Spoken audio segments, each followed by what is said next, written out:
Now we're going to look at factoring completely when you have an expression that has 4 terms in it.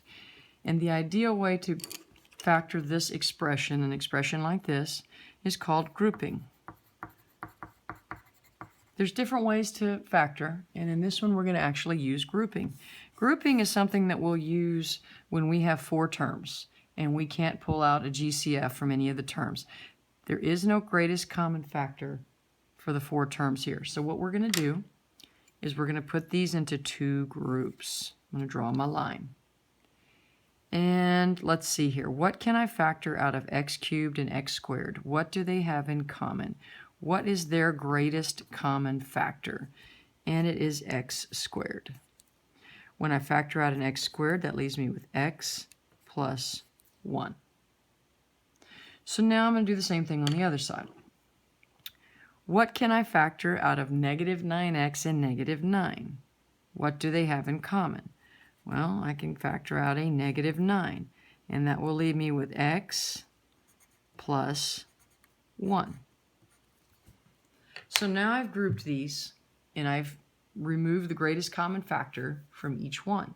So I'm going to follow the same principle I just used here, where I took the common factor out of this group and then took the common factor out of this group.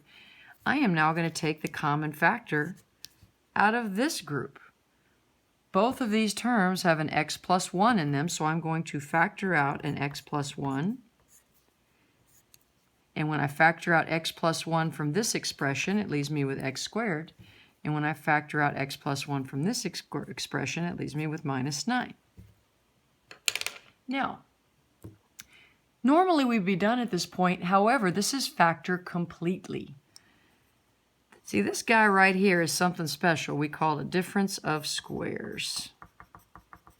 So this is a difference of squares, and you need to remember to identify these because you need to be able to factor these out when you run into them. So we've got a difference of squares. So the x plus 1 stays, and then I'm going to factor the difference of squares. If you remember difference of squares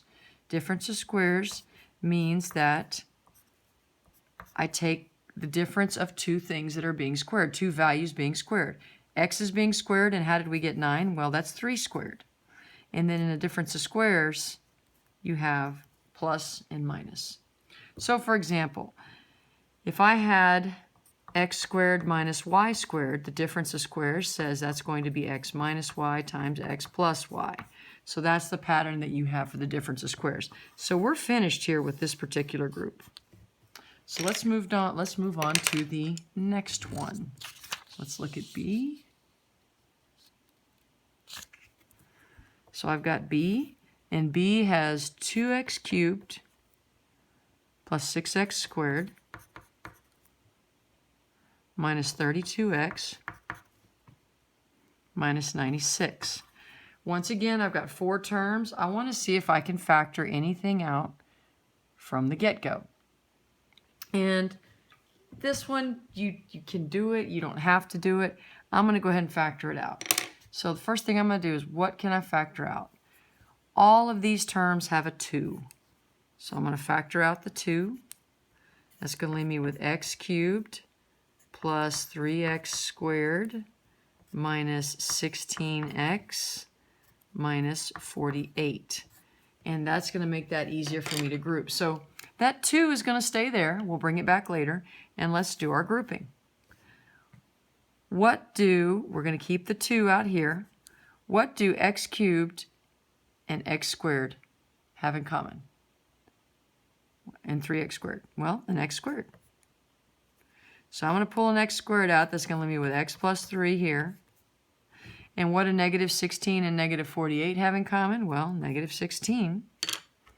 So I'm going to pull out a negative 16, and that's going to leave me with x plus 3.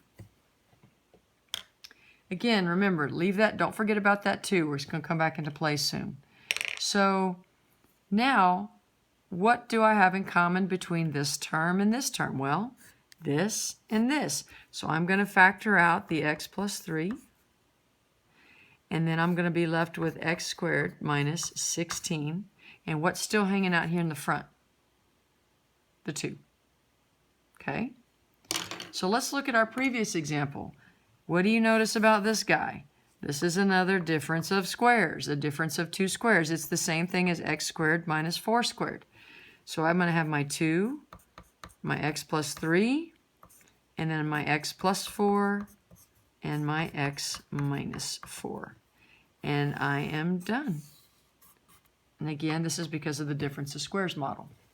So let's do the last one. And that's going to be C. And C for this section is x cubed minus 5x squared minus 4x plus 20. So I don't have any common factors to pull out like I did at the get-go here. So I'm just going to make my 2 groups. What do x cubed and 5x squared have in common? Well, they've got an x squared. So I can pull out x squared, and that leaves me with x minus 5. What do negative 4x and 20 have in common? Well, I'm going to pull out a negative 4, and I'll leave me with x and then minus 5, because negative 20 divided by negative 4 is negative 5. We want to make this one match this one. We want to make this one match this one. This one match this one. So now, what do these 2 expressions have in common? Well, I'm going to factor out an x minus 5. So I'm going to take the x minus 5 out, and then that's going to leave me with x squared minus 4. But once again, what do we have? A difference of squares. This is x squared minus 2 squared. So I'm going to take my x minus 5. It's going to stay still. And then my x plus 2 and my x minus 2. And that is your final factored form from grouping. Now, you're not always going to have a difference of squares here. You may just have x minus 3. You just leave it at that. It's not always going to be a difference of squares.